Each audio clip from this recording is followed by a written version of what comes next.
Yeah, he's got to do some work still today and possibly tomorrow as well to make sure that he's 100%.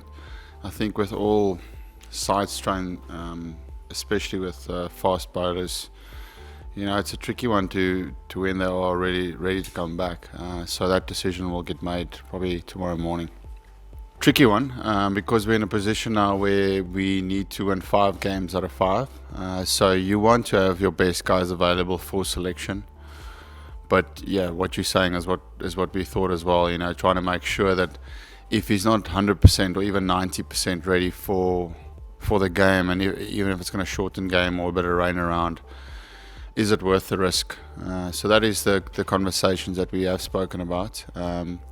So probably the right call to make would be to say that if he's not ready, you just give him a little bit more time to see if he can play the next 4 games, which is going to be big, obviously, playing against your bigger nations, where this Bjorn is bowling nicely in the nets. He looks like he's bowling very well. But yeah, that decision will get made tomorrow morning. Yeah, it is. It is something that you can think about. I think especially, weather, a lot of rain around. As you rightly say, small straight, big square, pitch has been under covers. It's a discussion myself and the coaches briefly entertained a little bit. But I think a full game of 50 overs, I think both our thinking was that Imran is still, such a world-class bowler that even with the wet ball and even on a small field, he's still got the tricks. Especially against a team who hasn't faced him before. Probably a full game we would stick to having a spinner in our side.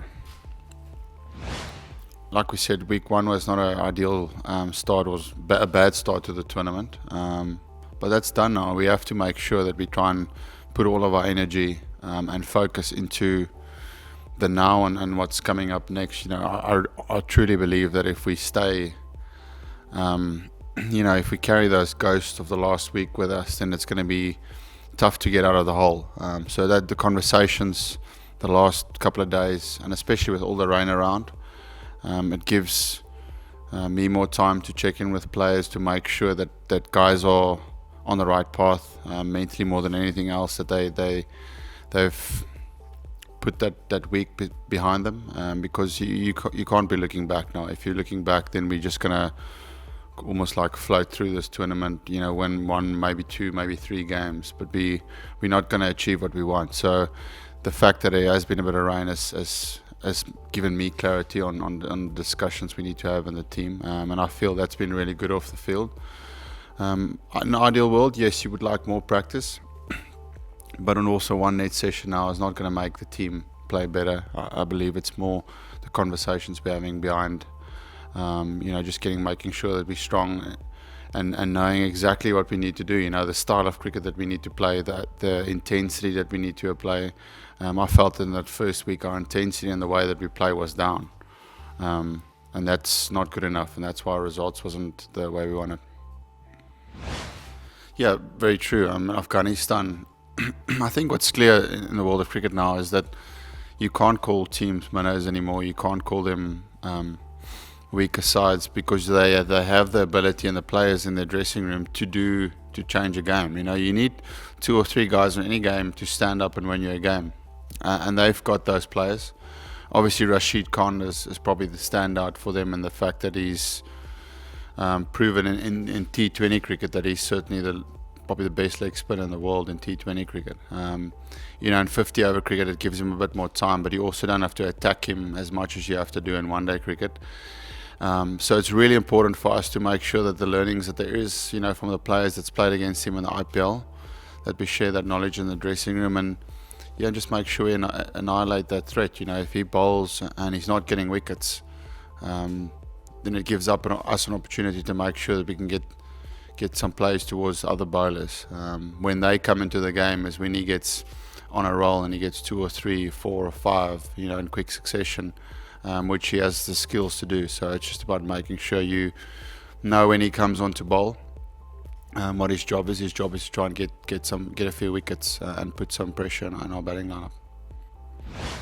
Yeah, that's super clear for us. I think the clarity I mean, that's what we're trying to achieve, is to give the guys real purpose in the next 5 games. That this is, actually the opportunity had where there was a bit of space for us to make a mistake here and there. Now it's, everyone has written the team off, so there's our backs against the wall as a team. So hopefully that allows the guys to come out and just play the way that we want to play, the way that we can play. And I truly believe if we do that, if we play that style of play, we will be a very dangerous team. We just haven't fully unlocked the potential that we do have on our side. Well, I try and look at myself first, and I try and find ways which is my pillars and my keys to get me strong. That's my family, my faith, my positive talking, my visualization. Those are things that I draw energy from, and it's important that you spend as much time into things that raises your tank, and not spend too much time on things that drain you even more. So I start that with myself, and then try and speak to the guys about what is it that keeps you in that real place where you feel like you're at your best when you're playing cricket, and then trying to unlock that with players. So it's whether it's a working recipe, I can only relate to myself, and try and tap into the other players and see if I can get them where they need to be before the game. Yeah, that's fair. And I think naturally with everyone, when you speak to the team before coming to a World Cup, you are preparing them for the fact that World Cups, as much as you try and make it just another game of cricket, unfortunately there is a little bit more expectation.